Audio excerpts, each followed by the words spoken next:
about our love to the animals. Kirkpatrick Foundation publishes the books, and all monetaries from the sale of the book will go directly to 6 nonprofit animal charities, of which we are one of them. The book was conceived at a meeting in October 2017, just over a year ago, at the Oklahoma History Center among me, co-editor Teresa Miller, and Oklahoma historian Bob Blackburn.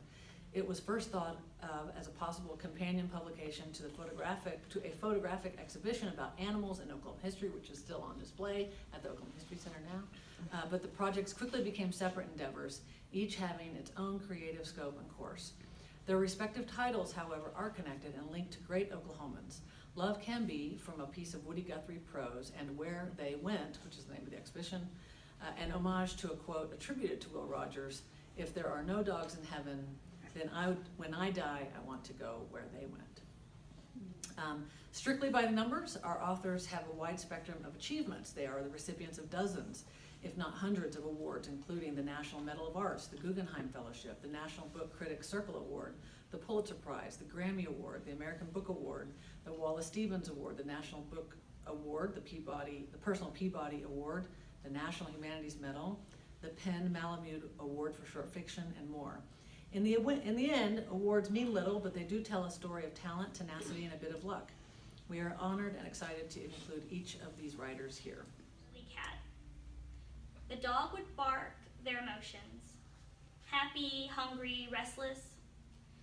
Griffin's mouth opened a small O, and her long whiskers flickering as she made an ack sound. Ack. Not a meow, just ack. I can never know the truth of that spooky moment with Trixie, but what I do know is that throughout the years she was ours to cherish.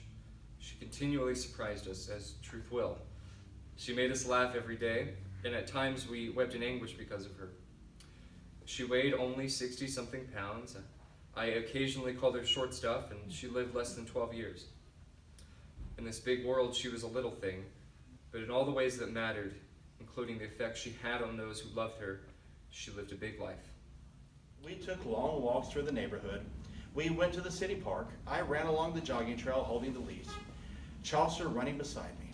I began to miss him when I was at work. At home, he followed me from room to room.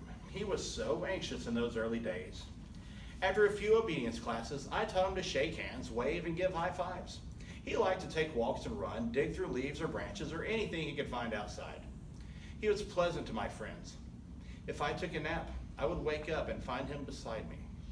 He slept beside me every night. This is the kind of unconditional love that saw me through those few years when I was not happy with my job, or where I was living, or myself. Soon enough, though, I noticed I became more at peace with myself, more observant to the world around me. In my small apartment, I could see rays of sunlight slanting in and warming him from where he sat beside the window. He liked the warmth, especially in Did they winter. look at me? Absolutely.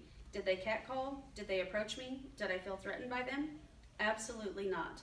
A good friend of mine analogized that Badger had turned me into the only girl on the playground who had a baseball bat and was not afraid to use it.